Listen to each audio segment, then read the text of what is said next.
करे लगलू? अरे लिपस्टिक लगाओ तनी। अरे खाली सिंगारे पटार करब, जल्दी चलो। चल तनी जी, आई आ गई नहीं आवा। पापा पापा हम भी मेला चलेंगे। तू कहाँ जी मेरे मेला में? जो हम जलेबी लेके आए ना, हम भी चलेंगे। ए जी ले चलिए एक रोके। आदिशक्ति फिल्म्स।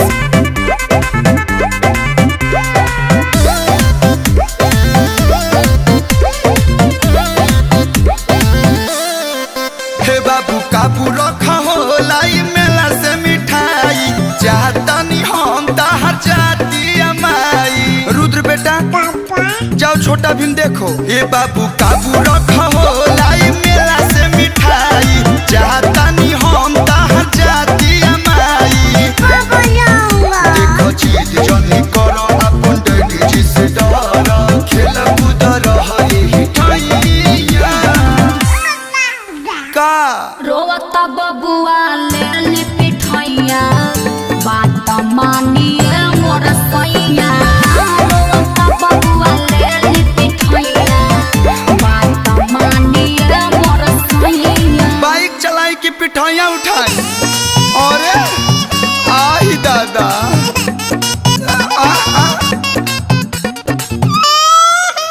ई तो पीठ पर होता।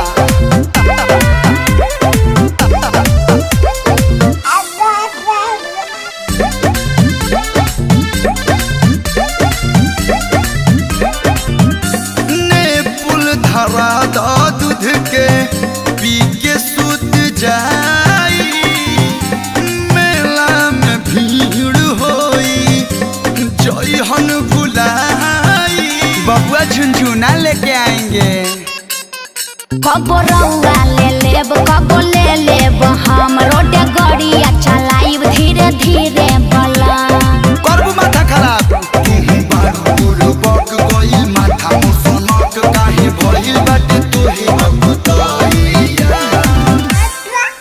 जइबे घर में रोवत बबुआ ले ली पिठैया, हम ना ले बात मानिए मोर सैया। रोवत बबुआ ले ली पिठैया, बात मानिए मोर सैया। बाबू सर्दी आइल बड़ा घर में जा।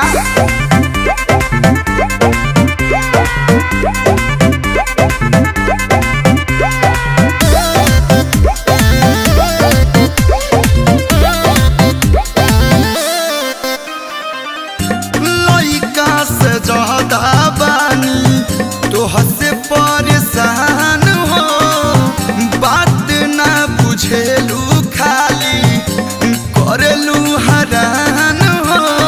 लगलू जनमतुआ बन माई होई कसाई नहीं होई सजन, बबुए में बसेला जी मोर तनमा।